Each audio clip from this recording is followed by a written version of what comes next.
All right, getting set up and ready. We're doing Frankenstein chapter. That's the wrong thing. Go back. I said go back. Not behind the story. By the 10 books. Today's pages. Share. Export in pages. Okay. We're starting with chapter 9. Not sure if I'm going to get 1 or 2 chapters. It will depend entirely on how many mistakes I make. Ooh, it's already connected to my mic. Make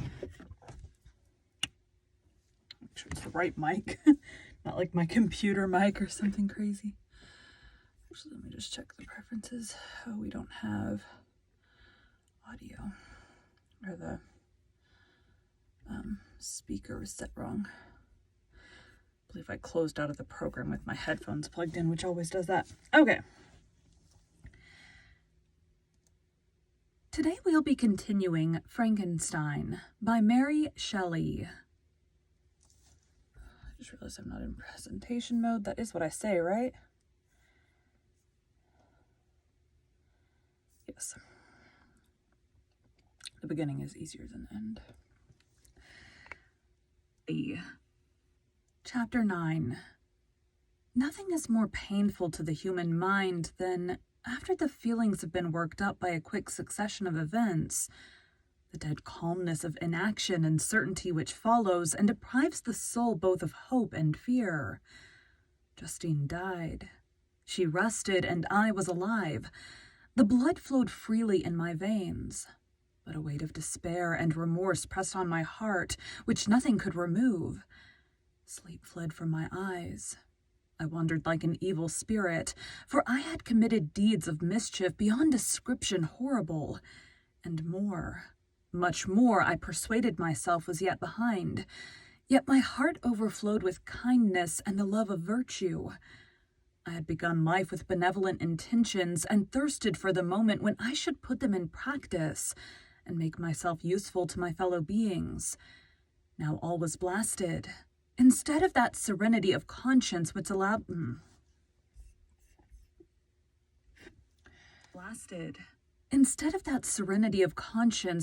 me to look back upon the past with self-satisfaction, and from thence to gather promise of new hopes, I was seized by remorse and the sense of guilt, which hurried me away to a hell of intense tortures such as no language can describe. This state of mind preyed upon my health, which had perhaps never entirely recovered from the first shock it had sustained. I shunned the face of man. All sound of joy or complacency was torture to me. Solitude was my only consolation. Deep, dark, death-like solitude. My father observed with pain the alteration perceptible in my disposition and habits, and endeavored by arguments deduced from the feelings of his serene conscience and guiltless life to inspire me with fortitude and awaken in me the courage to dispel the dark cloud which brooded over me. "Do you think, Victor," said he, "that I do not suffer also? No one could love a child more than I loved your brother." Tears came into his eyes as he spoke. Buzz it?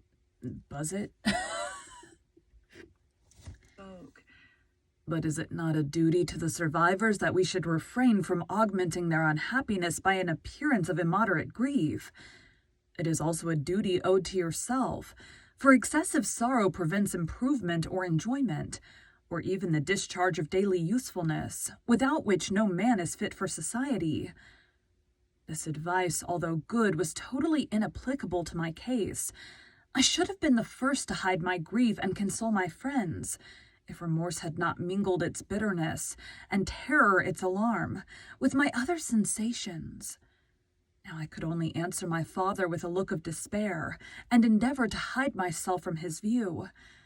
About this time we retired to our house at Bellerive.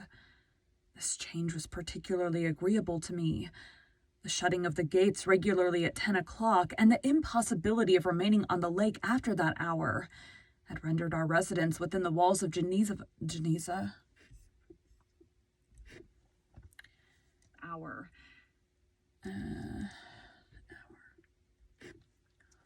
power had rendered our residence within the walls of Geneva very irksome to me. I was now free. Often, after the rest of the family had retired for the night, I took the boat and passed many hours upon the water. Sometimes with my sails set, I was carried by the wind, and sometimes after rowing into the middle of the lake, I left the boat to pursue its own course, and gave way to my own miserable reflections. I was often tempted, when all was at peace around me, and I the only unquiet thing that wandered restless in a scene so beautiful and heavenly.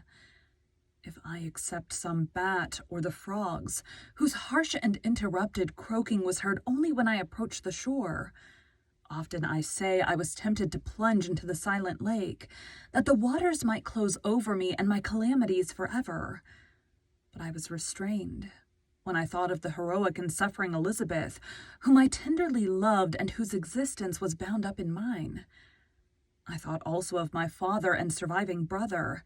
Should I by my base desertion leave them exposed and unprotected to the malice of the fiend whom I had let loose among them? At these moments I wept bitterly, and wished that peace would revisit my mind, only that I might afford them consolation and happiness. But that could not be. Remorse extinguished every hope. I had been the author of unalterable evils, and I lived in daily fear lest the monster whom I had created should perpetrate some new wickedness. I had an obscure feeling that all was not over and that he would still commit some signal crime, which by its enormity should almost efface the recollection of the past. There was always scope for fear so long as anything I loved remained behind. My abhorrence of this fiend cannot be conceived.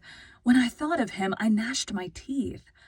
My eyes became inflamed, and I ardently wished to extinguish that life which I had so thoughtlessly bestowed. When I reflected on his crimes and malice, my hatred and revenge burst all bounds of moderation. I would have made a pilgrimage to the highest peak of the Andes, could I, when there, have precipitated him to their base. I wished to see him again, that I might wreak the utmost extent of abhorrence on his head, and avenge the deaths of William and Justine. Our house was the house of mourning. My father's health was deeply shaken by the horror of the recent events. Elizabeth was sad and desponding. She no longer took delight in her ordinary occupations. All pleasure seemed to her sacrilege toward the dead. Eternal woe and tears she then thought was the just tribute she should pay to innocence, so blasted and destroyed. She was no longer that happy creature who in earlier youth wandered with me on the banks of the lake, and talked with ecstasy of our future prospects. The first of those sorrows which are sent to wean us from the earth had visited her, and its dimming influence quenched her dearest smiles. "When I reflect, my dear cousin," said she, "on the miserable death of Justine Moritz, I no longer see the world and its works as they before appeared to me. Before I looked upon the accounts of vice and injustice that I read in books or heard from others as tales of ancient days or imaginary evils. At least they were remote and more familiar to reason than At least they were more remote. At least they were remote and more familiar to reason than to the imagination. But now misery has come home, and men appear to me as monsters thirsting for each other's blood. Yet I am certainly unjust. Everybody believed that poor girl to be guilty, and if she could have committed the crime for which she suffered, assuredly she would have been the most depraved of human creatures. For the sake of a few jewels, to have murdered the son of her benefactor and friend, a child whom she had nursed from its birth, and appeared to love as if it had been her own. I could not consent to the death of any human being, but certainly I should have thought such a creature unfit to remain in the society of men. But she was innocent. I feel she was innocent. You are of the same opinion, and that confirms me. Alas, Victor, when falsehood can look so like the truth, who can assure themselves of certain happiness? I feel as if I were walking on the edge of a precipice, towards which thousands are crowding and endeavoring to plunge me into the abyss. William and Justine were assassinated, and the murderer escapes. He walks about the world free and perhaps respected, but even if I were condemned to suffer on the scaffold for the same crimes, I would not change places with such a wretch. I listened to this discourse with the extremest agony. I, not in deed, but in effect, was the true murderer. Elizabeth read my anguish in my countenance, and kindly taking my hand said, "My dearest friend, you must calm yourself. These events have affected me. God knows how deeply, but I am not so wretched as you are.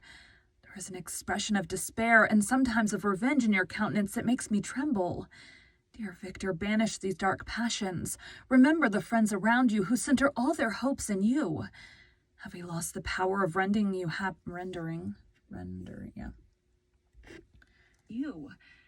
we lost the power of rendering you happy? Ah, while we love, while we are true to each other, here in this land of peace and beauty, your native country, we may reap every tranquil blessing. What can disturb our peace?" And could not such words from her, whom I fondly prized before every other gift of fortune, suffice to chase away the fiend that lurked in my heart? Even as she spoke, I drew near to her, as if in terror, lest at that very moment the destroyer had been near to rob me of her. Thus not the tenderness of friendship, nor the beauty of earth, nor of heaven could redeem my soul from woe. The very accents of love were ineffectual. I was encompassed by a cloud which no beneficial influence could penetrate. The wounded deer dragging its fainting limbs to some untrodden brake, there to gaze upon the arrow which had pierced it, and to die was but a type of me.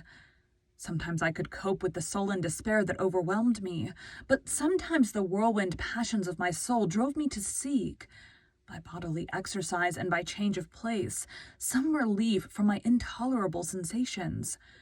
It was during an access of this kind that I suddenly left my home, and bending my steps towards the near alpine valleys, sought in the magnificence, the eternity of such scenes, to forget myself and my ephemeral.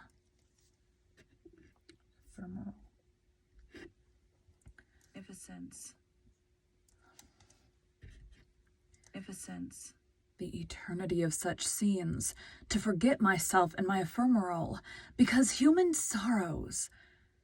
My wanderings were directed towards the valley of Chimnew. I had visited it frequently during my boyhood. 6 years had passed since then. I was a wreck, but naught had changed in those savage and enduring scenes. I performed the first part of my journey on horseback.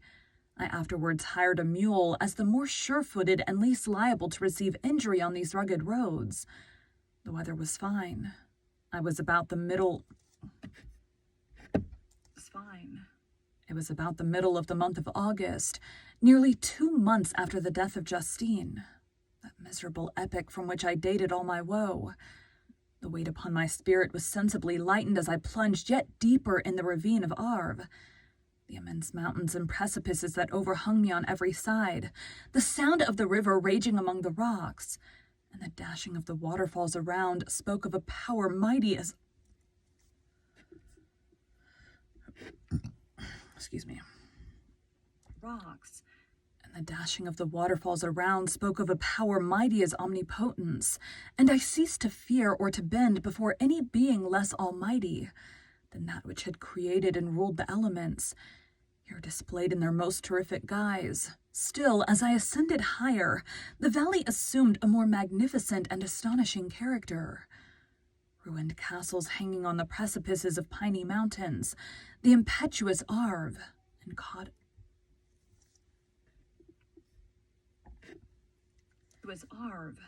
cottages every here and there peeping forth from among the trees, formed a scene of singular beauty. But it was augmented and rendered sublime by the mighty Alps, whose white and shining pyramids and domes towered above all, as belonging to another earth, the habitations of another race of beings. I passed the bridge of Pélissier, where the ravine which the river forms opened before me, and I began to ascend the mountain that overhangs it. Soon after I entered the valley of Chimneau. This valley is more wonderful and sublime, but not so beautiful and picturesque as that of Cerveau. The through which I had just passed. The high and snowy mountains were its immediate boundaries. The high and snowy mountains were its immediate boundaries, but I saw no more ruined castles and fertile fields. Immense glaciers approached the road. I heard the rumbling thunder of the falling avalanche and marked the smoke of its passage. Mont Blanc, the supreme and magnificent Mont Blanc, raised itself from the surrounding Aiguilles, and its tremendous dome overlooked the valley. A tingling, long-lost sense of pleasure often came across me during this journey.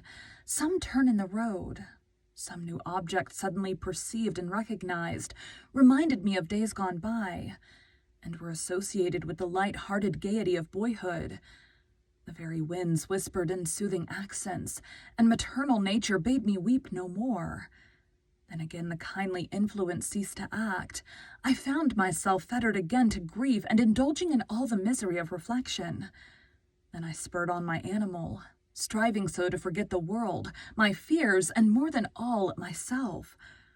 Or in a more desperate fashion, I alighted and threw myself on the grass, weighed down by horror and despair.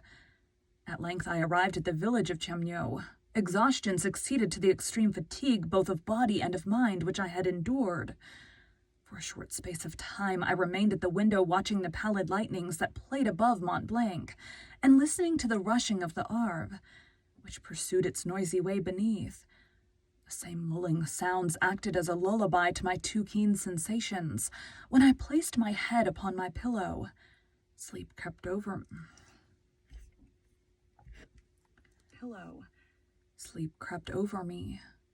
I felt it as it came and blessed the giver of oblivion.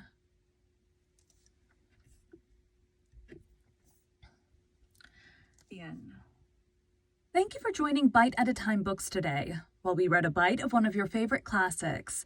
Again, my name is Bree Carlisle, and I hope you come back tomorrow for the next bite of Frankenstein.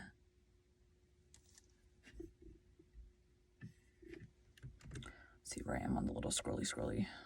We're about halfway. I think I can do it. I have 18 minutes. Start.